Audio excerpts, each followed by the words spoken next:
જેમ હિન્દુ ધર્મમાં પવિત્ર શ્રાવણ માસ હોય છે, એવી જ રીતે મુસ્લિમ ધર્મનું પવિત્ર રમઝાન માસ નિમિત્તે હિન્દુ સમાજના દલિત પરિવાર એવા ચાવડા કુટુંબ દ્વારા મુસ્લિમ બિરાદરો માટે ઇફતાર મજલિસ યોજીને ભારતીય સંસ્કૃતિની ભાઈચારાની પરંપરાને જીવંત રાખી છે.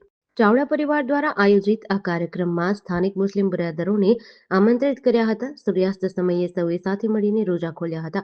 આ પ્રસંગે માત્ર ખાનપાન જ નહીં, પરંતુ એકબીજા પ્રત્યેનો આદર અને સ્નેહ પણ જોવા મળ્યો હતો. અને ગંગા જમુની તહેઝીબ હિન્દુ પરિવાર દ્વારા મુસ્લિમ ધર્મના પવિત્ર માસમાં આ રીતે સહભાગી થઈને વસુધૈવ કુટુંબકમની ભાવના સાર્થક કરી હતી.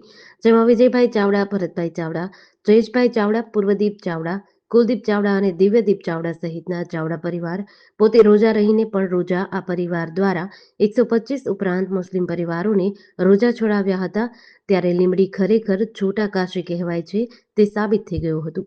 મારી ચેનલના માધ્યમ દ્વારા આજ એક હિન્દુ મુસ્લિમ એકતા શું કહેવાય તે લીંબડીની અંદર જોવા મળી રહી છે. કેમ કે આ સ્વામી વિવેકાનંદનો પણ એક પગ પડેલો આ શહેર, આ નગરી છે. ત્યારે આ શહેરની અંદર અમારા ચાવડા પરિવારના ભાઈ ભરતભાઈ ચાવડા જોડે આજે શું કામગીરી કરી આપણે એમના મોઢે સાંભળ્યું. ભરતભાઈ, આજે તમે શું શું કામગીરી કરી?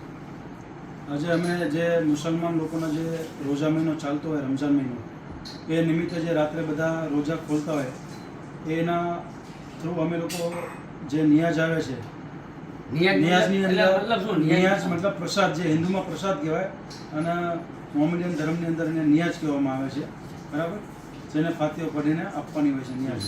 એમાં નિયાજ અમે લોકો અમારા તરફથી વિતરણ હતું. 125 પરિવારોને અમારા ઘર તરફથી, ચાવડા પરિવાર તરફથી, અમારા મિત્ર તરફથી 125 પરિવારને રોજુ ખોલવા માટેનું અમે આજે આયોજન કર્યું હતું, જેની અંદર સમોસા હતા, દૂધ કોલ્ડ ડ્રિંક્સ હતું, ખજૂર હતી, જે અમે લોકો ઘરે ઘરે જઈને રોજા ખોલવાનો કાર્યક્રમ આજે અમે લોકો કર્યો. તમે આ સરસ મજાનું કાર્ય કર્યું છે, પણ તમને આ કાર્યક્રમ ફિલિંગ કેવું થાય છે?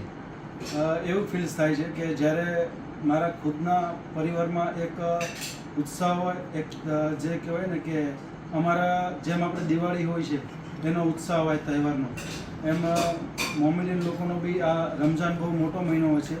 જે આપણે કહેવાય ને કે હિન્દુની અંદર ઈદ, હિન્દુની અંદર આપણે દિવાળી હોય છે, એમ એટલો જ એ લોકોનો ઈદનો તહેવાર હોય છે.